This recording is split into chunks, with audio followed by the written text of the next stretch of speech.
ओम उग्रं वीरं महाविष्णु ज्वलंतं सर्वतोमुखं नरसिंहं भीषणं भद्रं मृत्युं नमाम्यहम्।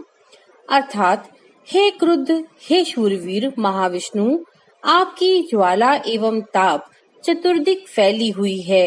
हे नरसिंह देव, आपका चेहरा सर्वव्यापी है, आप मृत्यु के भी यम हैं। मैं आपके समक्ष आत्मसमर्पण करती हूँ। मित्रों, भगवान विष्णु का नरसिंह रूप अपने आप में बहुत ही अद्भुत है और आज हम आपके लिए यहाँ पर लेकर आए हैं नरसिंह जयंती की कथा। तो चलिए शुरू करते हैं। कश्यप नामक ऋषि और उनकी पत्नी दिति को 2 पुत्र हुए, जिनमें से एक का नाम हिरण्याक्ष और दूसरे का नाम हिरण्यकशिपु था। हिरण्याक्ष को भगवान विष्णु ने पृथ्वी की रक्षा हेतु वराह रूप धरकर मार दिया। अपने भाई की मृत्यु से दुखी और क्रोधित हिरण्यकशिपु ने भाई की मृत्यु का प्रतिशोध लेने के लिए अजेय होने का संकल्प किया। सहस्त्रों वर्षों तक उसने कठोर तप किया।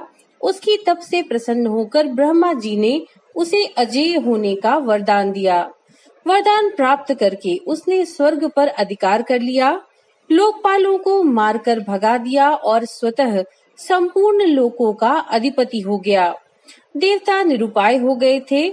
वे असुर हिरण्यकशिपु को किसी प्रकार से पराजित नहीं कर सकते थे। हिरण्यकश्यप ने ब्रह्मा जी की बहुत कठोर तपस्या की। उसकी तपस्या से प्रसन्न होकर ब्रह्मा जी ने वरदान दिया कि उसे ना कोई घर में मार सकता है, ना बाहर, ना अस्त्र से, ना शस्त्र से, ना दिन में, ना रात में, ना मनुष्य, ना पशु, ना आकाश में और ना ही पृथ्वी में। इनमें उसकी मृत्यु संभव नहीं है। इस वरदान के बाद हिरण्यकश्यप ने प्रभु भक्तों पर अत्याचार करना शुरू कर दिया, लेकिन अपने ही परिवार में अपने पुत्र भक्त प्रहलाद के जन्म के बाद उसकी भक्ति से वह बहुत भयभीत था। उसे मृत्युलोक पहुंचाने के लिए अनेकानेक प्रयास किए। इसके बाद भगवान विष्णु अपने भक्त प्रहलाद की रक्षा के लिए नरसिंह अवतार लेते हैं और उस अवतार में वे हिरण्यकश्यप का वध कर देते हैं। भगवान नरसिंह में वे सभी लक्षण थे जो हिरण्यकश्यप के मृत्यु के वरदान को संतुष्ट करते थे।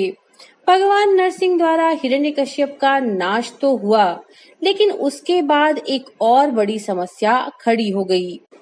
भगवान नरसिंह इतने क्रोध में थे कि लगता था जैसे वे प्रत्येक प्राणी का संहार कर देंगे। यहाँ तक कि स्वयं प्रहलाद भी उनके क्रोध को शांत करने में विफल रहा। मित्रों, यहाँ पे इसके बाद की जो कथा है उसमें अलग अलग शास्त्रों में भेद पाया जाता है। भागवतम के अनुसार प्रहलाद ने ही नरसिंह भगवान के क्रोध को शांत किया था, लेकिन अन्य शास्त्रों के अनुसार भगवान नरसिंह के क्रोध को शांत किया था भगवान शिव ने।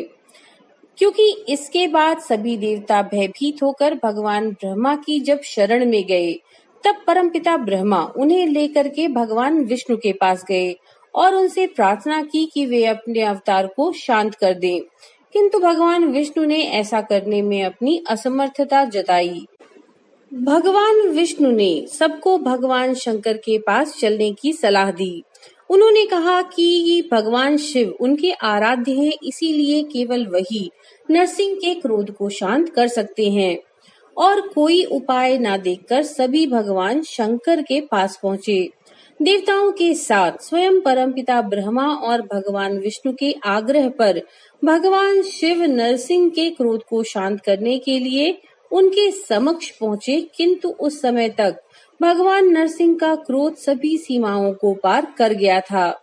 साक्षात भगवान शंकर को सामने देखकर भी उनका क्रोध शांत नहीं हुआ, बल्कि वे स्वयं भगवान शंकर पर आक्रमण करने को दौड़े। उसी समय भगवान शंकर ने एक विकराल ऋषभ का रूप धारण किया और भगवान नरसिंह को अपनी पूंछ में लपेटकर खींचकर पाताल में ले गए।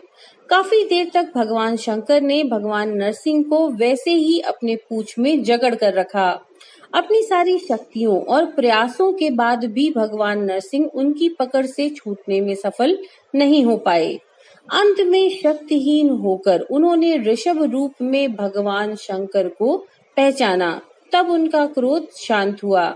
इसे देखकर भगवान ब्रह्मा और भगवान विष्णु के आग्रह पर वृषभ रूपी भगवान शंकर ने उन्हें मुक्त कर दिया।